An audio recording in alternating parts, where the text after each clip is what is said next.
Romanos capítulo 7. Probablemente sea uno de los pasajes más difíciles, pero con la ayuda del Espíritu Santo, que es el mismo que inspira la palabra, es el mismo que ilumina nuestras mentes para encontrar correctas interpretaciones a la palabra de Dios. Padre, gracias. Prepara nuestros corazones para recibir el mensaje que tú nos traes. Permite que al resplandor de tu gracia podamos reaccionar, responder y con gratitud en nuestros corazones recibir la palabra que orienta, que capacita, que ilumina, que exhorta, pero que también trae consuelo, dirección y esperanza a nuestra vida. Gracias, Señor. Gracias en el nombre de Cristo Jesús, Señor nuestro. Amén. Esta mañana en el servicio anterior estaba mencionando el hecho de que el cristiano no puede ser un cristiano nominal. De alguna manera lo que somos, el testimonio que reflejamos, tiene que estar sustentado por lo que también creemos. Y hay cosas en las Escrituras que se tienen que aceptar por fe. Hay declaraciones que si no fuera así, nosotros estaríamos a la deriva. El libro sería un libro de instrucciones, un libro de información, pero no la palabra de Dios, que es útil para corregir, redarguir, instruir, a fin de que seamos enteramente preparados para toda buena obra. Y cuando Pablo dice, escribiendo a los Colosenses, Dios nos ha trasladado de la potestad de las tinieblas, nos ha librado de la potestad de las tinieblas y nos ha trasladado al reino de su amado Hijo. Esta es una declaración contundente. No nos ha liberado a medias, ni tampoco nos ha trasladado a medias, o ha trasladado a unos cuantos y a otros no.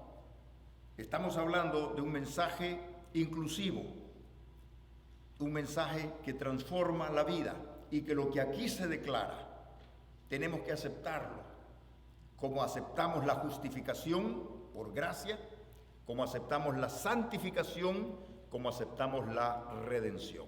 No son cosas a medias, son cosas hechas por el Espíritu de Dios que contribuyen a la transformación del creyente. Sé que este pasaje es difícil, sobre todo esa parte cuando Pablo dice al final, miserable hombre de mí.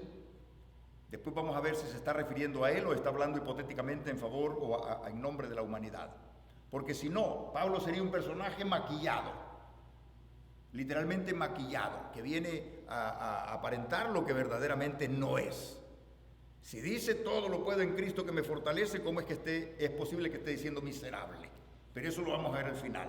La primera analogía que Pablo usa es la analogía del matrimonio, cuando se refiere aquí a que nosotros estamos muertos a la ley.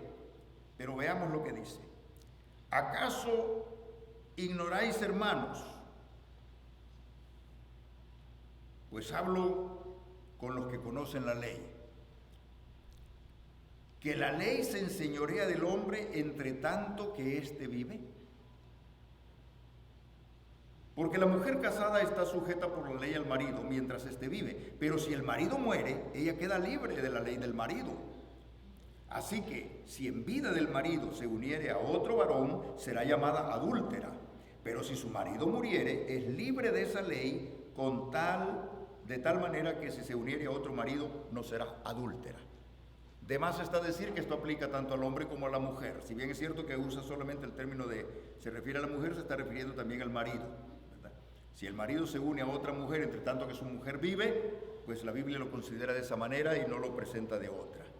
Entonces, yo hacía una pregunta un tanto insolente al comienzo del servicio pasado y le preguntaba a la gente, si a ustedes les tocara elegir cómo quieren morir, ¿cómo les gustaría morir? De todos modos nos vamos a morir, ¿verdad? Todos. Pero si es que el Señor no viene antes. Pero si nos tocara morir y pudiéramos elegir la manera en que queremos morir, ¿cómo te gustaría morir? ¿En una autopista, en un parque de diversiones, en el mar, en una playa, de cáncer, de un disparo, de una muerte apacible, dicen algunas? ¿Verdad?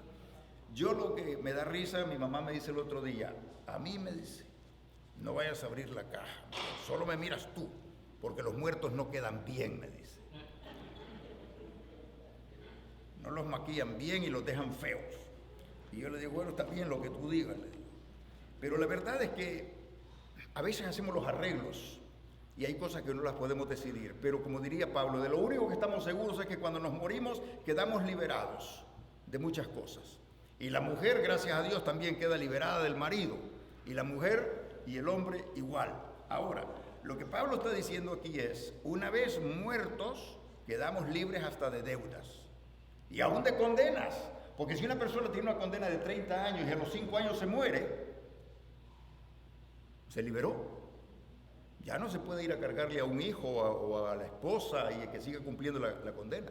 Quedó liberada totalmente. Y yo sé que hay muchos cuentos y chistes acerca de esta situación. Pero lo que Pablo aquí está diciendo es, el matrimonio, fíjense, lo menciona como la institución básica, como la primera institución que Dios establece por su carácter de santidad entre hombre y mujer, que es lo que Dios estableció. Y lo que está diciendo es, de acuerdo a este pasaje, es que es indisoluble, solo la muerte puede romper esa relación santa que Dios ha creado. Yo sé que hoy hay matrimonios a prueba. Matrimonios a prueba quiere decir, vamos, probemos a ver cómo nos va.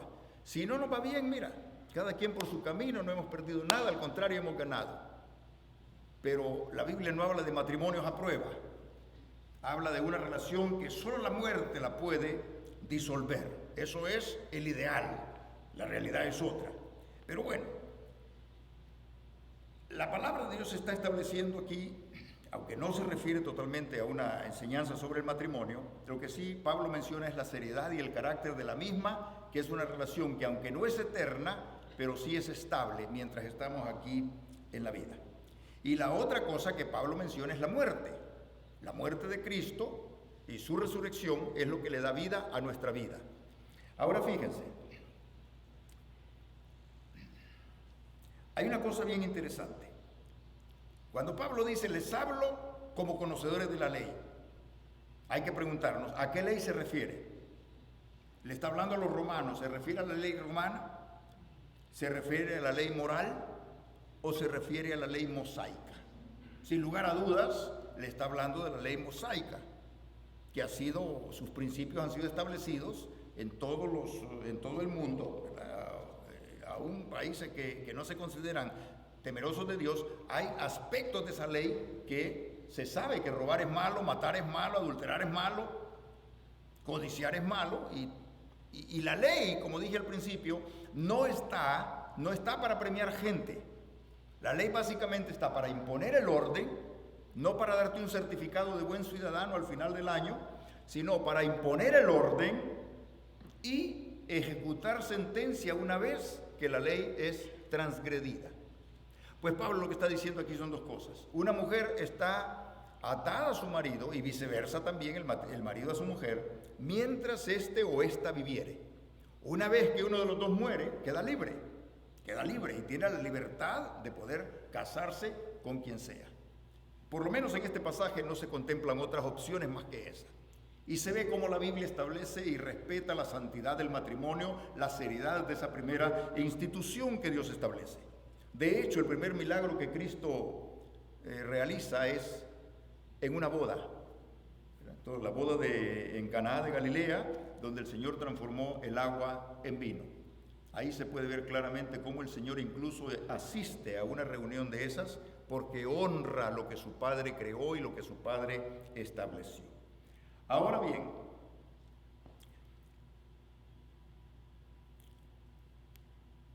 Pablo hace la analogía y dice, ya ustedes,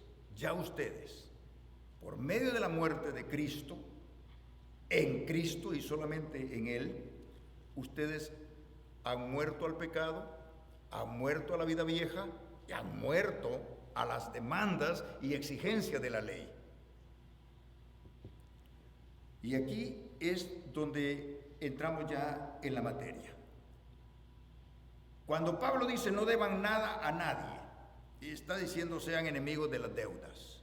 Porque desde el momento en que adquirimos deudas, sobre todo deudas innecesarias, a veces hay deudas que se adquieren por mala administración, por no tener un correcto concepto de la mayordomía. Y al no ser un buen mayordomo no puedo esperar yo que las cosas me salgan bien. Pero cuando dice no deban nada a nadie es porque está diciendo cualquiera que adquiere una deuda queda hipotecado. Viene a ser deudor, viene a ser esclavo. Y sobre todo, aunque no menciona las tarjetas de crédito, pero miren, sobre todo esas deudas, esos aranceles o esos impuestos, intereses exorbitantes que están diseñados para hundirte. Así que es sabio no adquirir deudas. ¿Por qué? Porque tarde o temprano hay personas que la vida entera se la pasan pagando deudas. No salen de una deuda y se meten en otra. Es risible, viene la temporada y con deuda compran regalos que no van a... viene el año entrante y no han terminado de pagar los regalos del año pasado todavía. Pero en esta sociedad de consumo no nos damos cuenta que eso es esclavizante también. La Biblia nos habla de esa libertad financiera cuando se nos manda a ser buenos administradores de lo que Dios nos ha dado. No se puede salir adelante si no eres un buen administrador. Entonces, es muy importante entender que la deuda tiene ese carácter esclavizante. Ahora, cuando Pablo da el giro, habla también de lo del matrimonio y menciona también el hecho de la muerte de Cristo. Ustedes, hermanos míos, han muerto a la ley, dice, mediante el cuerpo de Cristo. Por eso dije, hay cosas que se tienen que entender literalmente, no simbólicamente o hipotéticamente. Aquí está hablando y dice claramente, ustedes han muerto a la ley mediante el cuerpo de Cristo, para que seáis de otro, del que resucitó de los muertos, a fin de que llevemos fruto para Dios. Indudablemente aquí se ha dado un cambio drástico en la vida de la persona, y es la muerte de Cristo la base legal para que nosotros podamos entender que hemos sido liberados del poder del pecado y del poder de la ley. Y cuando digo del poder del pecado, no es solo la condenación. Estoy hablando que dice, ya el pecado no actúa en mis miembros porque la nueva naturaleza que Dios me ha dado y que ha implantado mediante el Espíritu Santo me da la fuerza para resistir las tentaciones y para hacer el bien. Ya vamos a leer qué quiso decir Pablo cuando dijo, lo bueno que quiero hacer no puedo hacerlo. Pero ya vamos a llegar a esa parte, al final. Solamente quiero decirles que mediante el cuerpo de Cristo, literalmente aquí dice, fíjense, muerto a la ley mediante el cuerpo de Cristo. En otras palabras, ustedes no tuvieron que ser muertos. En ustedes no recayó la sentencia ni la ejecución. Es en Cristo, el justo por los injustos. Incluso el que adquiere categoría de maldito, porque la Biblia dice, maldito el que es cargado colgado de un madero. El peso hipotecario del pecado de la humanidad cae sobre él y por su llaga, dice Isaías, fuimos nosotros curados. Visto de esa manera, entendemos que el Cordero de Dios llevó el pecado del mundo para que todo aquel que en él cree no se pierda, mas tenga la vida eterna. O sea que en el Evangelio la muerte de Cristo es esencial. Y en los evangelios está corroborado que no se desmayó ni que desaparecieron su cuerpo, que murió literalmente, murió y resucitó al tercer día conforme a las Escrituras. Esa fue una de las herejías que trataron de desvirtuar la muerte de Cristo, diciendo que no había muerto del todo. Pero Pablo lo establece y los testigos lo establecen, lo vieron morir, lo vieron los testigos oculares en la cruz del Calvario que murió. Y esa muerte clínica, esa muerte legal, es la muerte que garantiza nuestra vida. Por eso Pablo está diciendo, mediante el cuerpo de Cristo. No hay otra manera de ser salvo. Entonces, esa analogía de la muerte y resurrección del Señor, dice Pablo, os dio vida a vosotros cuando estabais muertos en vuestros delitos y pecados. Entonces, aquí es donde Pablo empieza a argumentar. El pecado no tiene poder sobre tu vida. Que soy pecador, sí, pero soy un pecador perdonado. ¿Soy miserable? No, no soy miserable, porque soy nueva criatura en Cristo y todo lo puedo en Cristo que me fortalece. Fíjense, La higuera estéril que Cristo maldijo durante su ministerio, siempre hemos pensado que la higuera representa el pueblo de Israel, sí, pero también puede representar a la iglesia sin frutos, al creyente sin frutos, ¿verdad? Y sigue siendo higuera, solo follaje, pero higuera, ¿verdad? Entonces, aquí llegamos a una parte esencial, y es el hecho donde Dios esperaba que diera frutos. Y fue para ver si encontraba fruto, pero no encontró frutos. Aquí vemos típicamente caracterizada la vida del creyente que no produce. Pero no produce no porque Dios haya fallado con él o con ella, sino porque la persona no está tratando de que el Espíritu reproduzca esos frutos en él o en ella. No estamos hablando de santidad, ahora hablamos de productividad. ¿Cómo reflejar esa nueva vida en Cristo? ¿Cómo manifestar que Dios nos ha llamado de las tinieblas a su luz admirable? ¿Cómo evidenciar que si alguno está en Cristo es nueva criatura? Vivir constantemente bajo la dirección del Espíritu Santo. Fíjense, eso no es más religiosidad añadida a nuestra religión. Vivir bajo la autoridad de las Sagradas Escrituras es lo que hace que el creyente produzca frutos de justicia. Cuando dice, será como árbol plantado junto a corrientes de agua que da su fruto a su tiempo y su hoja no cae. Eso es el ideal, eso es lo que se espera de cada creyente. Y los recursos están dados, las condiciones están dadas para que usted y yo llevemos fruto. En esto he glorificado a mi Padre, en que vayáis y llevéis mucho fruto. Y a veces el fruto no es solamente en lo que producimos, sino también en la manera en que nos conducimos. Una persona guiada por el Espíritu Santo no vive con ese temor de que puede caer todos los días, o con esa angustia de que puede ser tentado. Si las tentaciones vienen, Él sabrá cómo liberarnos. Si los problemas y las dificultades se avecinan, Dios sabrá cómo bendecirnos y cómo darnos siempre ese espíritu de valentía y no de cobardía. Porque lo dice claramente Pablo a Timoteo, no nos ha dado Dios espíritu de cobardía, sino de poder, amor y dominio propio. Entonces, a veces, fíjense, la transición de la ley a la gracia nunca fue fácil de entender, porque especialmente para el judío, era como decir, qué bueno, ya no tenemos que cumplir la ley, mira qué bueno, ahora podemos vivir como nos dé la gana porque estamos bajo la gracia. Entendido de esa manera, es como decir, ya pagaron por nosotros, hagamos, comamos y bebamos.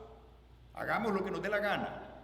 De eso pueden surgir herejías, pero no es eso lo que la Biblia está estableciendo. Entonces, siempre fue un tema un tanto escabroso y se prestó incluso para malas interpretaciones, y muchos no aceptan el tema de la gracia, prefieren vivir bajo la ley. Porque en ese esfuerzo de querer vivir bajo la ley, por el esfuerzo que hacen, se sienten entonces que Dios los está recompensando y que de alguna manera son mejor que los que no viven bajo la ley. Pero Pablo insiste, ustedes no están bajo la ley, están bajo la gracia. Y si están bajo la gracia, los efectos de la ley, los efectos del pecado, los efectos de la condenación ya no tienen jurisdicción sobre ustedes. Es igual, murió la persona, quedó libre de deudas. Murió la persona, aún su condena ya no la tiene que cumplir. Entonces, sin embargo, el conflicto siempre estará presente, la lucha de la carne y el espíritu. No estamos diciendo que eso es una utopía o que eso no existe, sí, eso es real, pero al mismo tiempo Dios nos capacita del poder, de la gracia, para tener dominio, porque ya nuestros miembros antes eran arrastrados al pecado, ahora son arrastrados libremente, llevados a la obediencia de Dios.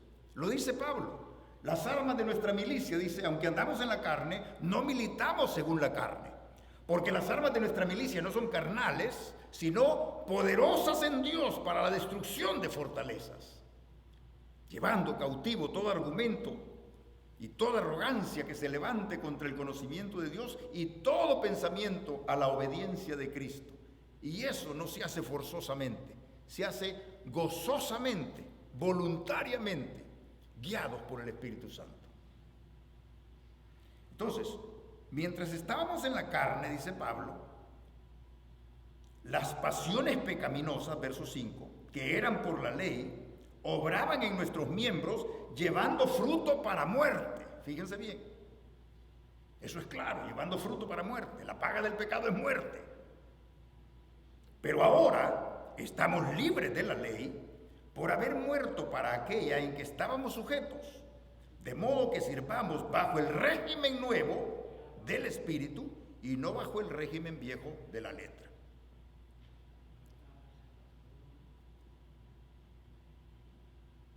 Muertos a la ley, pero vivos para Cristo. Por eso, hasta ahora es que se puede entender de una manera correcta qué quiso decir Pablo cuando dijo, ya no vivo yo, mas Cristo vive en mí. O sea, esa vitalidad surge de una relación correcta con Dios. Antes estábamos controlados por la vieja naturaleza, pero ahora estamos controlados por la nueva naturaleza. En Gálatas 5 se dice que el fruto de la carne es adulterio, fornicación, enemistades, pleitos, celos, iras, contiendas, disensiones, herejías, envidias, homicidios, borracheras, orgías y cosas semejantes a esta, por los cuales viene la ira de Dios. Pero aquí viene la dramática y drástica y diametral contraste. Cuando dice, pero ahora en Cristo, que estamos justificados, redimidos y santificados, evidenciamos el fruto del Espíritu. No nos esforzamos, fíjense, por producir ese fruto. Es consecuencia lógica de la relación con Dios. Porque si yo me esforzara por tener más amor, por tener más fe, por ser más justo, más correcto en todo, más paciencia, más benignidad, más bondad, más mansedumbre, más templanza, sería el fruto de mi esfuerzo y no el fruto del Espíritu Santo. Eso es como cuando un árbol va a producir. Va a producir porque las condiciones son apropiadas. Porque el suelo está preparado, el clima está preparado, las condiciones son buenas, mejores no pueden ser. Y produce. La consecuencia lógica es que produce. Y produce en abundancia. Y cuando no produce está dando sombra. Y uno mira que esa es una consecuencia lógica. ¿Qué hicimos nosotros para eso? Cuidarlo. Pero no nos esforzamos en que diera y...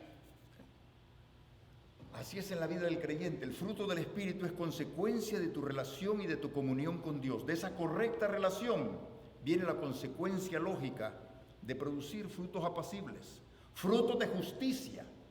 Ya tu cuerpo que antes era usado tal vez para cosas pecaminosas, ya no lo es.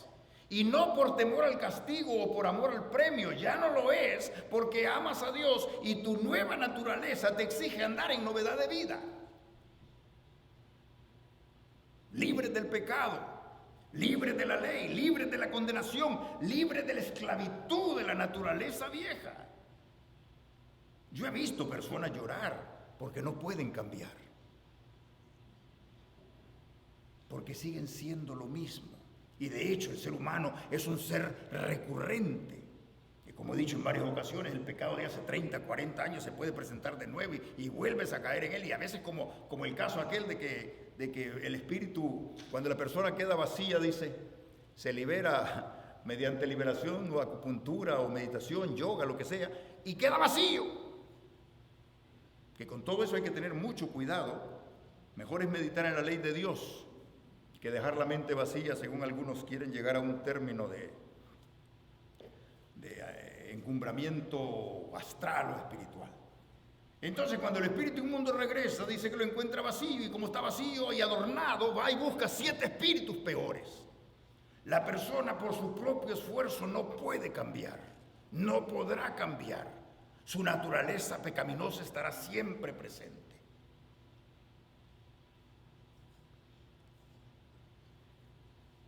Pero los cristianos, dice la Biblia, hemos sido liberados y trasladados al reino de su amado Hijo. Y esto hay que entenderlo literalmente. Si Dios lo dice, yo lo creo, y lo único que tengo que hacer es ponerme en el flujo del mover de Dios. Y Dios obra en mí el querer como el hacer. Lo dije hace poco, mire, siempre estamos preocupados por ese pasaje que dice, ocupaos en vuestra salvación con temor y temblor. Sí, correcto. ¿Cuál es el problema? Ocuparme en mi salvación es, para empezar, a vivir agradecido.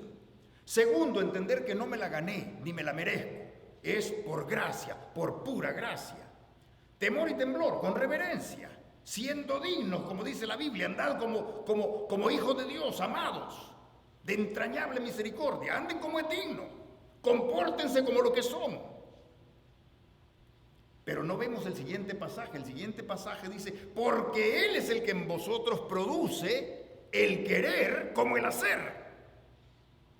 Lo que está diciendo es, mi vieja naturaleza sería incapaz de querer producir una mejor persona.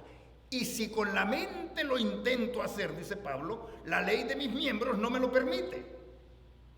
Soy arrastrado de nuevo por el vicio, por los malos pensamientos, por las emociones, por los instintos que no logro controlar.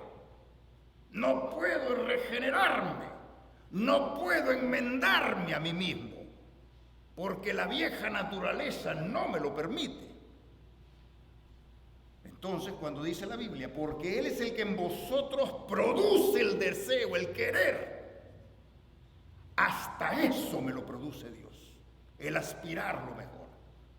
No es el esfuerzo mío, es el triunfo de la gracia. Él produce en vosotros el querer, el deseo, y luego te implementa la fuerza, la capacidad, la dinámica, para que lo logres en tu vida. Él, nadie más que Él. Entonces, ocuparme en mi salvación es vivir agradecido todo el tiempo de la salvación tan grande que Dios me ha dado y dar testimonio ante los demás. Los frutos son consecuencia de mi relación con Dios.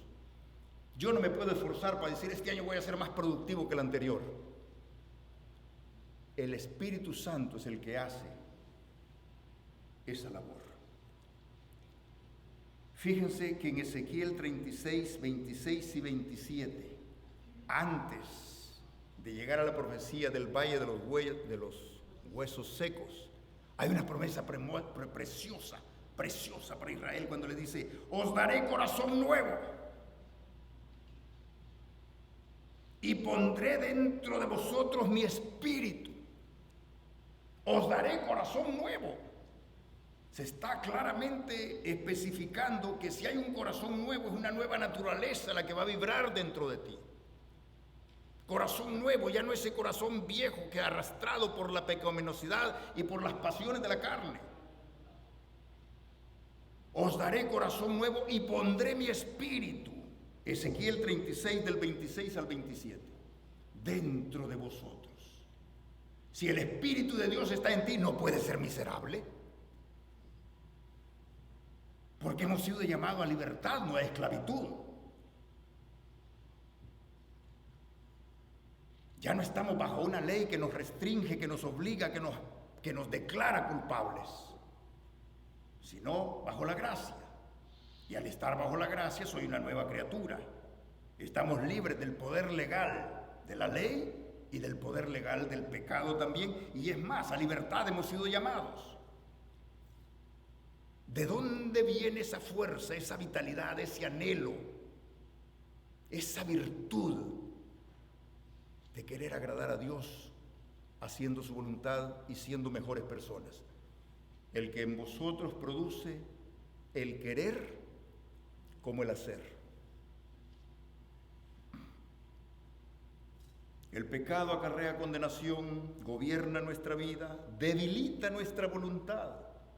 Fíjense. Lo primero que el pecado hace es crear conciencia de que rompimos una regla. Y la Biblia viene y te dice, tarde o temprano tu pecado te alcanzará. Eso dice la Biblia. Tarde o temprano tu pecado. Y por tu corazón no arrepentido, dice también, acarreas para ti condenación. La paga del pecado es muerte. Pero luego también dice la Biblia, os daré un corazón nuevo y pondré mi espíritu dentro de vosotros. Está hablando de esa transformación espiritual. Se ha operado una cirugía, sin lugar a dudas, que ha producido la salvación de tu vida y la transformación de la misma. Ya el resto del capítulo es largo para leerlo en esta mañana, pero vamos a tratar de sintetizarlo de esta manera, en 5 minutos. Cuando Pablo dice, miserable hombre de mí, ¿a quién se está refiriendo? Aunque dice de mí. Fíjense, ese es un problema serio. Y esto ha dado espacio y pretexto para que algunos digan, ¿se da cuenta, hermano? No podemos mejorar por nuestra propia cuenta. Pobre de nosotros. Si Pablo, que era el gran Pablo, está declarando aquí que es un pecador y que está bajo la ley del pecado, que con su mente quiere hacer lo bueno, pero que sus miembros lo arrastran a hacer otra cosa. Imagínense qué será de nosotros miserables. Si él es miserable, nosotros somos doblemente miserables. Entonces hay que preguntarnos, aquí hay 2 posibilidades, o 3.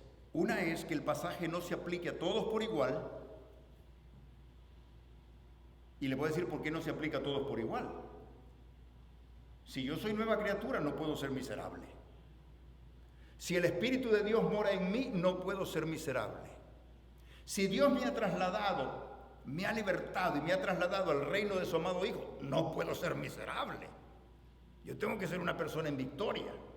Si la Biblia dice ninguna condenación hay para los que están en Cristo, no puedo ser miserable. Entonces aquí hay una aparente contradicción. Y lo que estamos diciendo, Pablo es un tipo maquillado. Lo que estamos viendo detrás de esa fachada llamado el gran apóstol es un miserable. ¿Qué está diciendo en realidad este pasaje? Mira, como dije, muy probablemente no esté aplicando a medio mundo. Porque ese es un error nuestro, que queremos aplicarle lo de Israel a veces a la iglesia y lo de una persona en particular aplicártelo a ti.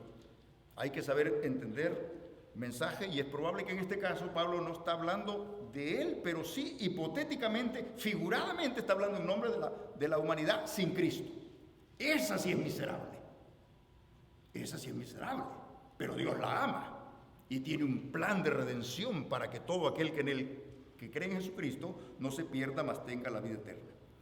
Si se refiere a Pablo, hay una tremenda contradicción. Es una vida de inconsistencia. Es como el que viene a la iglesia y es un santo el domingo, pero durante la semana es el verdugo de los hijos y el perseguidor de la mujer. No le da vida a la mujer, la maltrata, la humilla y a los hijos los trata mal. Pero en la iglesia es un santo. No hay consistencia. De vez en cuando dicen, para ser como ese mejor no soy nada. Y se lo merece. Que digan así las personas, ¿verdad?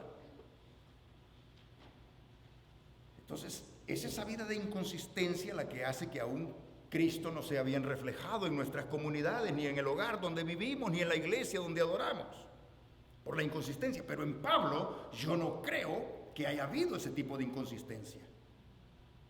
Que al final diga, miserable hombre de mí, ¿quién me librará de este cuerpo de muerte?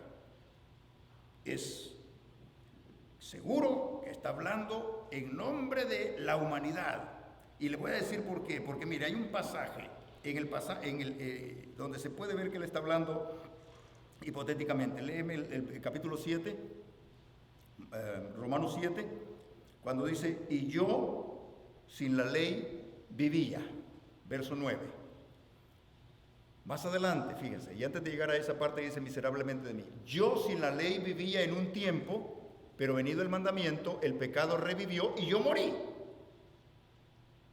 Está hablando de un pasado, pero ese pasado en Pablo nunca existió. Le voy a decir por qué. Porque Pablo nunca vivió sin la ley.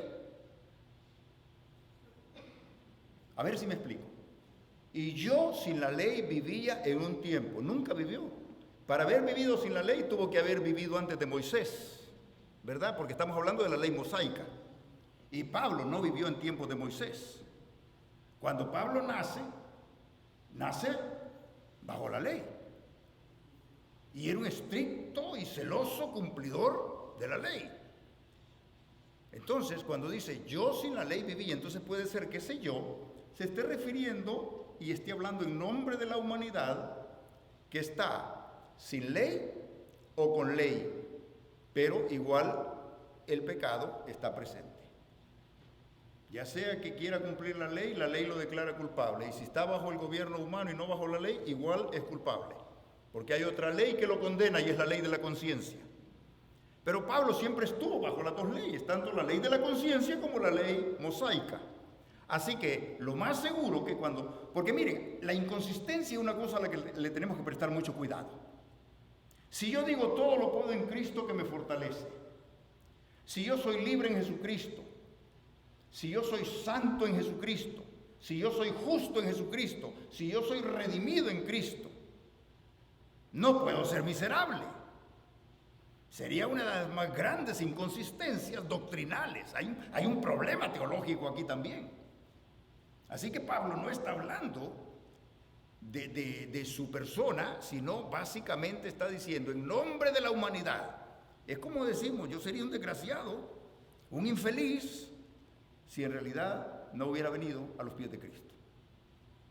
Pero ahora, como el ciego de Juan 9, ¿verdad? Hay muchas cosas que no las entiendo, pero una cosa sí sé, que habiendo sido ciego, ahora veo. Esa es la transformación. La gente misma que te conoció de antes puede testificar, darte esa garantía y ese certificado de credibilidad, que eres nueva criatura, no por las religiones que tienes o por los rótulos que te pones en el pecho, las consignas que proclamas, sino por tu testimonio, nueva criatura. Si Pablo realmente estuviera hablando en su nombre, dice, miserable hombre de mí, tampoco pudiera decir, ya no vivo yo, mas Cristo vive en mí. Y cualquier persona en la cual Cristo mora no puede ser un miserable. Entonces, aquí podría ser un pretexto muy refinado y que algunas personas usen, y de hecho de esto han salido muchas herejías, incluso las herejías gnósticas, que te dice el cuerpo es malo, ¿ve? El mismo Pablo corrobora que el cuerpo es malo. Si el cuerpo es malo, usémoslo mal. Puede ser entregado al pecado, puede ser degradado. Al fin y al cabo lo que cuenta es el espíritu. Por ese sí debemos preocuparnos. Pero la Biblia no, la Biblia te dice el cuerpo es templo y morada del Espíritu Santo. Y esos miembros que antes se usaban para pecar o eran arrastrados por la naturaleza pecaminosa, ese instinto de hacer lo malo ha ido muriendo en ti y se ha reflejado ahora en una nueva criatura. Porque eso es lo que la Biblia dice. Si alguno está en Cristo, es nueva criatura. Entonces, siempre recordar que el Espíritu Santo nos capacita para tener victoria, hermanos. De veras, no hay excusa para decir, el enemigo me zarandeó. Te zarandeó porque se lo permitiste. Sí, hermano, pero es que la carne es débil. Bueno, es débil porque la Biblia dice el que siembra para la carne. Es débil porque sembraste para la carne. Pero si siembras para el Espíritu, del Espíritu segarás vida eterna. Sí, hermano, pero es que usted no entiende. Mire, si aún el mismo apóstol se considera miserable, que no será de nosotros frágiles, imperfectos. Pero acuérdense, la palabra de Dios nos está diciendo, en Cristo tenemos el poder y la gracia para resistir. Satanás me ha pedido para hacerte trizas. Te va a zarandear, pero yo he rogado que tu fe no falte. Y de eso, suponiendo así fuera, fíjate, te va a zarandear no quiere decir que te va a hacer caer en pecado. Puede ser una prueba que venga y a lo mejor no viene. Puede darse el caso donde los ataques del enemigo serán superados. Cristo nos da el ejemplo. Y hay maneras de resistir al diablo. Y la mejor manera es en el nombre de Jesucristo, usando siempre la palabra. Y no nos dice que le temamos al diablo, porque el diablo es un enemigo derrotado. Y el creyente ha sido capacitado para tener victoria en todas las circunstancias de la vida, porque su comunión con Dios es ideal y es adecuada. De lo contrario, la Biblia estuviera inconclusa y nos estuviera dando un asunto donde al final genera un margen de error. Aquí no hay margen de error. Aquí solo hay certidumbres. Solo hay certidumbre donde Pablo puede decir, he acabado mi carrera con gozo. Eso no lo puede decir un miserable. Dios nos ha dotado de capacidades de fortalezas para resistir al enemigo, para vivir victoriosamente. Que hay cristianos derrotados y cristianos victoriosos, eso depende del cristiano. También hay hijos desobedientes y hay hijos obedientes, ¿verdad? Así que ahí nos está diciendo la palabra, ustedes decidan. Como allá en Deuteronomio 28, miren, les he puesto los dos caminos, escojan el que conduce a la vida. Ahí sí tiene que ver con tu elección, pero es que todo, Él produce en vosotros el querer como el hacer. Él produce su deseo de ser una mejor persona. No por el amor a un premio o por temor a un castigo, es por el hecho de alabar y bendecir a Dios. Es por el hecho de agradar a aquel que nos llamó de las tinieblas a su luz admirable para reflejar esas virtudes. Por eso, hermanos, poderoso es Dios. Termino con este pasaje. Poderoso es Dios, lo dice Judas, para guardaros sin caída, para presentaros sin mancha en presencia de su gloria con gran alegría. Esto está garantizado. Esto está garantizado. No hay pretextos. Porque Dios te ha dado el poder, la gracia, la sabiduría. Él produce en ti el querer como el hacer por su buena voluntad. Y lo que antes era un instrumento para ser seducido por el pecado y arrastrado por la iniquidad, ahora ese es el triunfo de la gracia. Ahora sirve para glorificar a nuestro Padre que está en los cielos. Amén. Vamos a ponernos en pie y a despedirnos. Padre, te damos gracias en esta mañana por la bendición de tu palabra. Gracias por lo que a través de Cristo produces en nosotros. Gracias por poder aceptar estas verdades tal como vienen de las Escrituras. Palabra tuya, lo aceptamos, Señor. Y lo incorporamos a nuestra vida por fe para que produzcas en nosotros esa persona que tú siempre has querido que nosotros seamos. Que podamos ser, Señor, como siempre nos soñaste, dándote la gloria y la honra que tú te mereces. Gracias en Cristo Jesús. Amén. Finalizamos, hermanos, nuestro servicio cantando todas las promesas del Señor Jesús.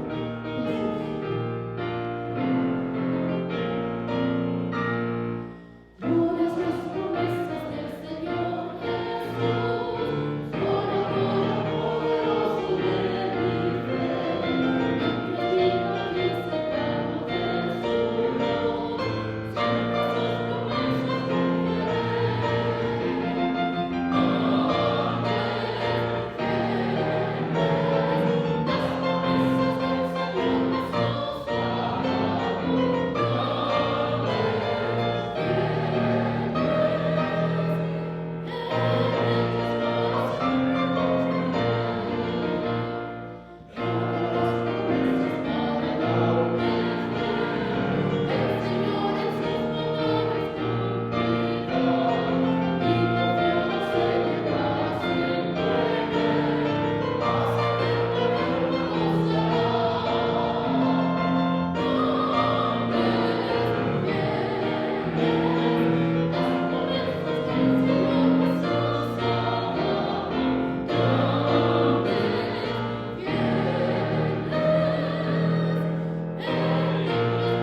Padre Dios, la gracia de nuestro Señor Jesucristo y la comunión del Espíritu Santo sea en todos y cada uno de ustedes, ahora y siempre. Amén.